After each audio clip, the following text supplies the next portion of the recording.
Well, with that, let's get you some latest updates which are coming in from Kishtwar after that awful cloudburst where the death toll now has hit 60. Well, Prime Minister Narendra Modi has spoken to Jammu and Kashmir LG Manoj Sinha as well as Chief Minister Omar Abdullah.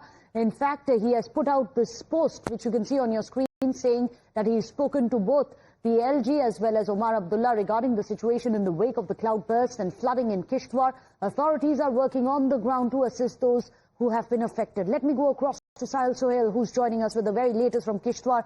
Heart-wrenching visuals and reports, Sahil, that you've been sending to us from Kishtwar. What's the situation like on the ground? Unfortunately, the death toll has really gone up and many people still missing.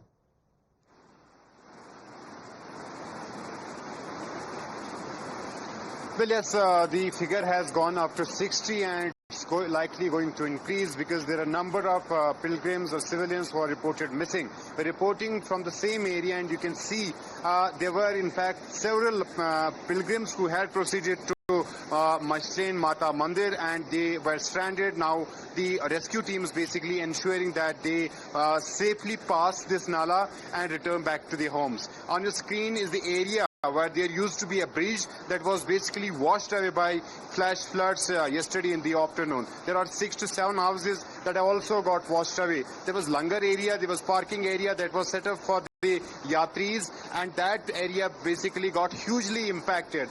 Eyewitnesses told us that there were 200 to 300 pilgrims who had gathered inside the langar area. They were having lunch and they were then scheduled to proceed towards the mandir, towards the temple, but there was this sudden cloudburst that triggered multiple landslides and flash floods. They came under that, and in fact dead bodies were recovered from that spot, but they are still in fact the NDRF, SDRF and other disaster management units which are basically carrying out search operation, rescue operation at the spot. They're huge boulders that there are 10 to 12 JCB machines have been put in work. There are L&T machines that are working to remove the debris. You can see the size and scale of these boulders that have came down with that mudslide, with that flash flood. There are huge trunk trees. Look at this one. You can see and you can imagine the impact and the intensity of this flash flood that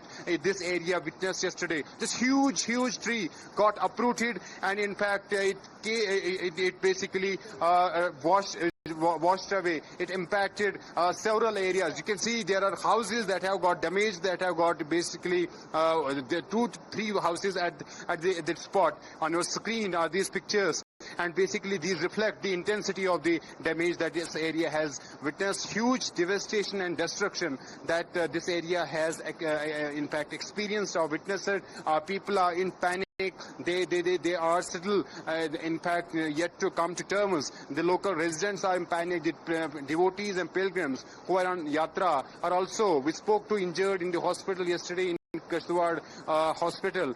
There were around 30 to 40 critically injured in fact pilgrims who were later shifted to Government Medical College Jammu. So the pilgrims we spoke to were very in fact they were in panic and they were recounting how basically in seconds all this changed. There was a lot of excitement among pilgrims when they were inside the langar area, and within seconds it's all changed. Now all these boulders are being basically removed by these JCB machines. A huge task and a huge challenge for the NDRF, SDRF, or in fact the other disaster management units. I would like to request my BJ it's of course to come forward. An uphill task for the rescue workers on the ground, but thank you so much, Sahil Sohail, as well as your video journalist, for getting us these live reports from inclement weather still continues despite that.